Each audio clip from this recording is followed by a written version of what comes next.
Talk with an astronaut. Question of the week. What is life like for an astronaut? Genre. An expository text can tell about real people and events. In this interview, notice how the subject gives thoughtful answers about what it's like to be an astronaut. Ellen Ochoa is the first Hispanic American woman to fly in space. She is also an inventor of optical and robotic devices. She was interviewed by 5th grade students. Question. What are your Hispanic roots? Did you speak Spanish at home when you were growing up? Answer. My Hispanic roots come from my father's side. His parents were Mexican, but my father was born in this country. He was one of 12 children. My father grew up speaking both Spanish and English, but unfortunately he didn't speak Spanish with us at home. When I was growing up, my father believed, as many people did at the time, that there was a prejudice against people speaking their native language. It's really too bad, and I'm glad that things have changed in recent years. Question. Does your being Hispanic American make you feel more pressure and more pride about your accomplishments? Do you have that in mind when you think of how well you've done in life? Answer. I don't believe that being Hispanic American puts any additional pressure on me. I seem to put enough pressure on myself as it is. As for my accomplishments, being an astronaut has given me the opportunity to speak to children all over, including children with the same background as myself. I think that it's important for children to have a role model to see what they can grow up to be. It's important they know that if they work hard, they can be and accomplish whatever they want. I am proud to be an example of that. Question. Who do you think was the most influential person in your life? Answer. My mother influenced me the most. When I was a year old, she started college.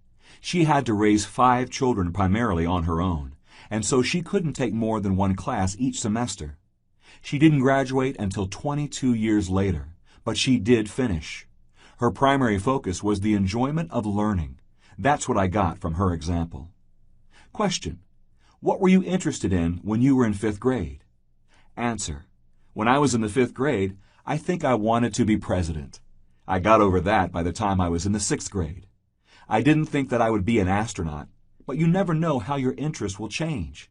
That's why it's important never to shut down your options. In college, I changed my major 5 times.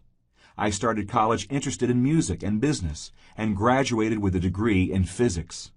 I didn't actually pursue becoming an astronaut until graduate school, when I learned about the kinds of skills NASA was looking for in potential astronauts. Question. Why did you want to go into space? Answer. I can't imagine not wanting to go into space, but I never considered being an astronaut as an option because when I was growing up, there were no female astronauts. It wasn't until the first 6 female astronauts were selected in 1978 that women could even think of it as a possible career path. Question. What is it like to operate a robot arm in space? Answer.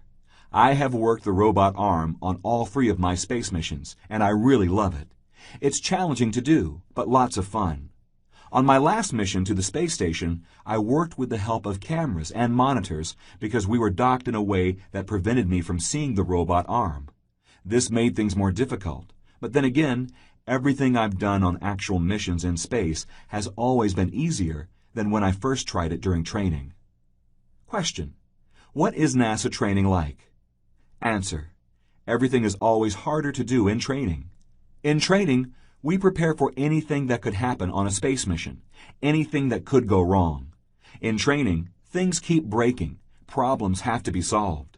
Nothing has ever gone wrong on any of my missions, and our training helps us make sure that nothing will. Each mission has its own specific purpose. For my last mission, we trained for 9 months before the actual flight. I started my formal NASA training in 1990. During that period, I spent about half of the time in training. The other half I spent performing other duties. I was in training for 3 years before my first mission, which isn't that long of a wait. Some astronauts have waited 10, even 16 years before they finally go into space. Question. What is it like to float in zero gravity? Answer. Weightlessness is the fun part of the mission. There is really nothing to compare it to on Earth. I guess the closest thing would be swimming or scuba diving. It's a similar freedom of movement. What is odd is that weightlessness seems more natural. You don't have the same kinds of sensations in space as you do in the water. Question: how do you sleep on the space shuttle? Does everyone sleep at the same time, or do you take turns? Do you have weird dreams because you're sleeping in space? Answer: on my first 2 missions, we slept in 2 shifts. We had sleeping compartments that looked like coffins. On my last mission, we slept in a single shift. Instead of the sleeping compartments, we slept in what can best be described as a sleeping bag with hooks. You would find a place to hook onto and float in. As for my dreaming, it isn't that different in space. I tend to dream a lot, whether I'm in space or at home on Earth. I have floating dreams on Earth and non-floating dreams on a mission in space. Question: what does Earth look like from space? Answer: that's a really hard question.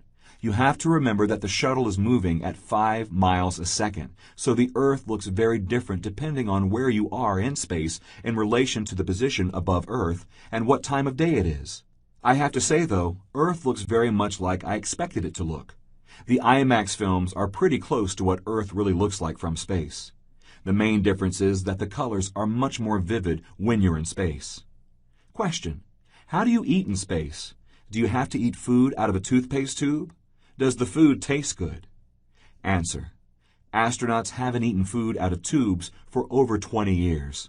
Most of the food now is freeze-dried. All we do is add hot water. We eat a variety of foods, including nuts, granola, cookies, dried fruit, tortillas. We have drinks that we add water to as well. Question: is it hard being an astronaut and a mother? Do you worry about going into space now that you're a mother? How does your son feel about your going into space?